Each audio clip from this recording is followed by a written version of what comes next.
I talk about immigration and when I talk about illegal immigration and all the problems with crime and everything else, I think of a great man, and I want to just introduce you to him for a sec. Do you know who I'm talking about? Who am I talking about? Nobody knows right now because we've kept it a surprise. Senator Jeff Sessions. Candidate Trump's first and most fervent supporter in the Senate, Jeff Sessions, now the Attorney General of the United States. General Sessions, welcome to This Week. Thanks for coming on this morning. Thank you, George. Good to be with you. Let's go back to that contract with the American voter that Donald Trump had. Top of the list of this border wall. I want to put it up on the screen right now. He said he was going to end illegal immigration, fully funds the construction of a wall on our southern border with the full understanding that the country Mexico will be reimbursing the United States for the full cost of such wall. As you know, the president is trying to get a down payment for the border wall in the government funding bill that needs to pass this week. Democrats insist it's a non-starter. So is the president going to insist on that funding even if it means a government shutdown?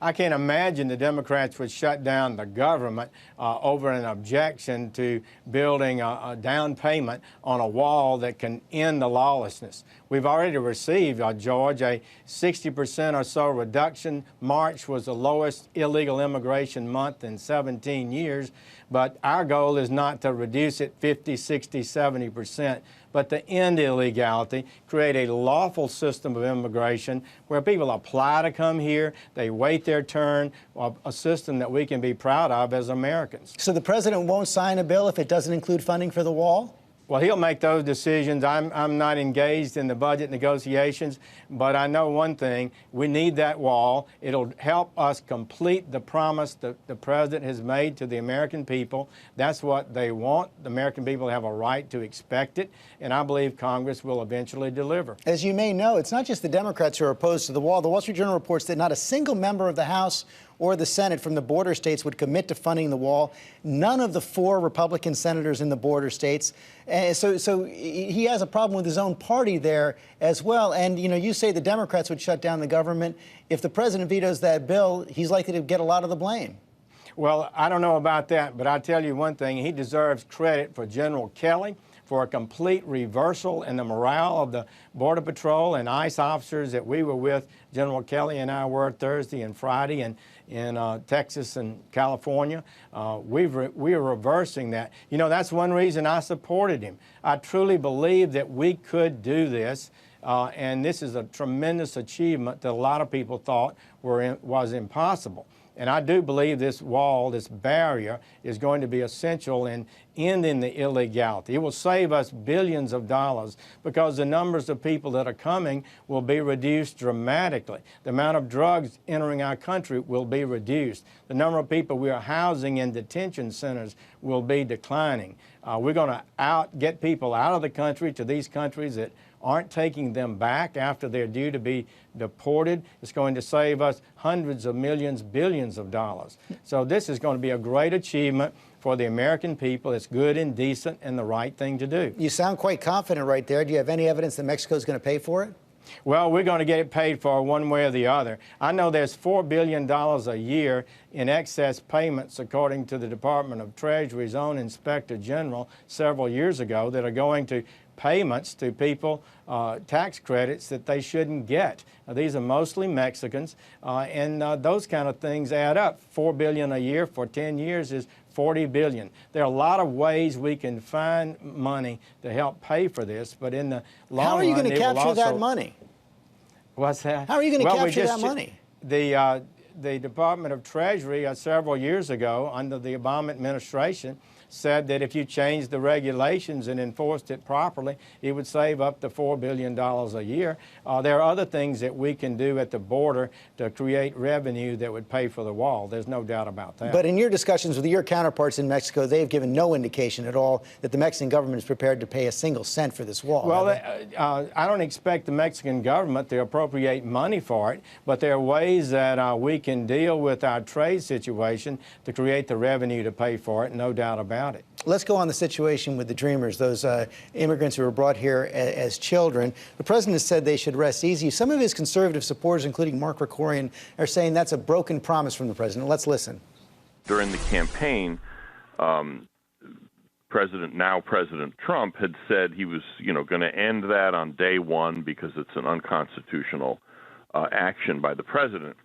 And of course, he's right; it's illegal, and they've done nothing to it. They've done absolutely nothing. He goes on to say that work permits are still being issued to Dreamers who didn't have them before. So is he right when he says this promise has been broken?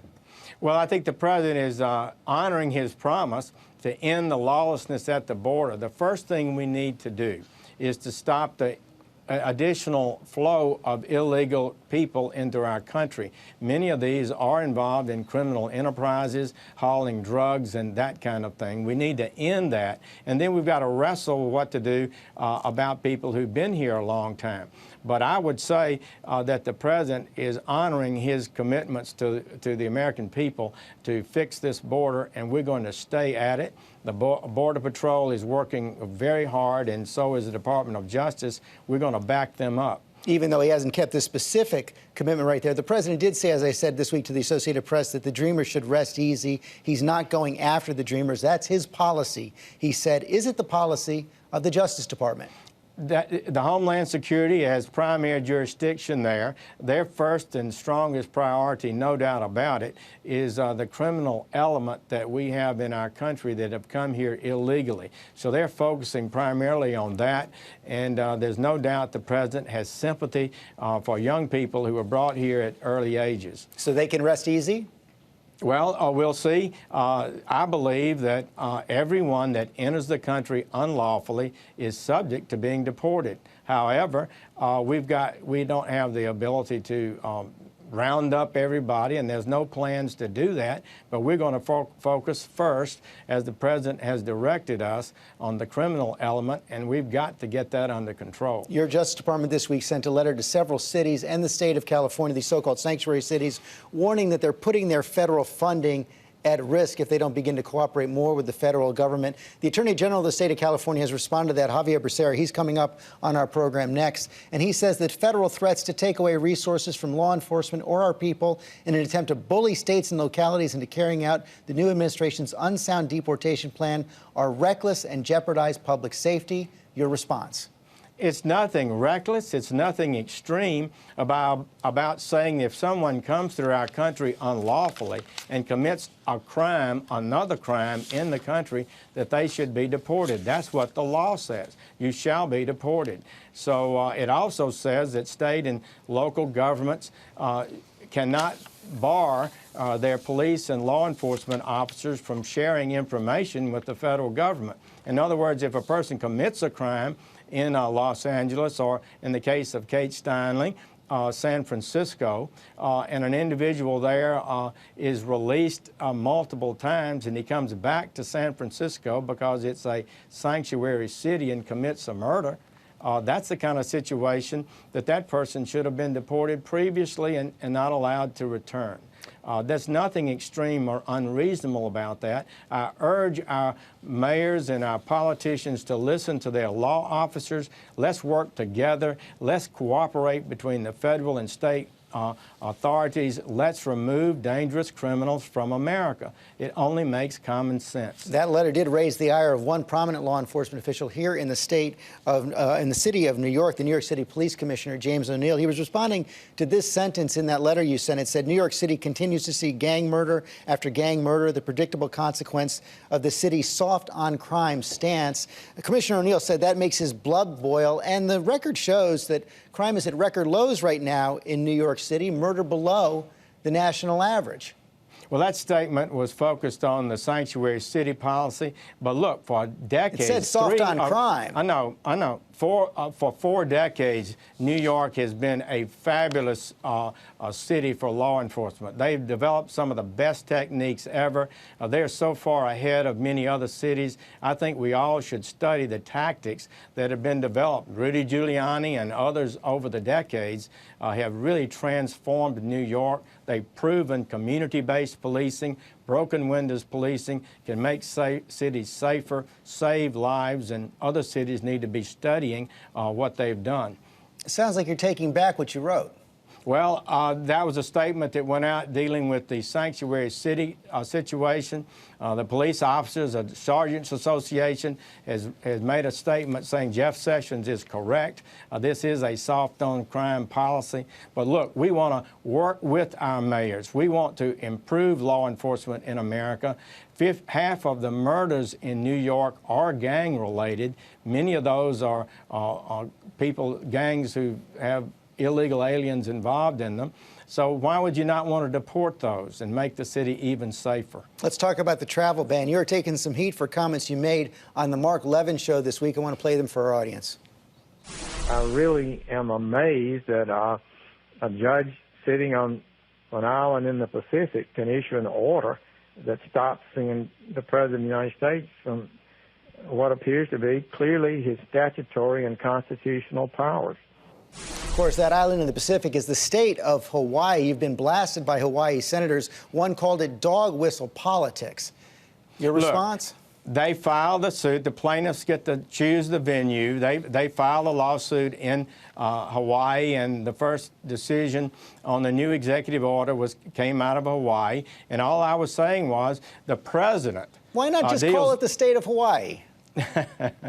The president. Nobody has a sense of humor anymore. Look, the president has to deal with the Department of Defense, the National Intelligence Agency, CIA. He knows the threats to this country. He is responsible for protecting America. This order is lawful. It's within his authority, constitutionally and explicit statutory authority.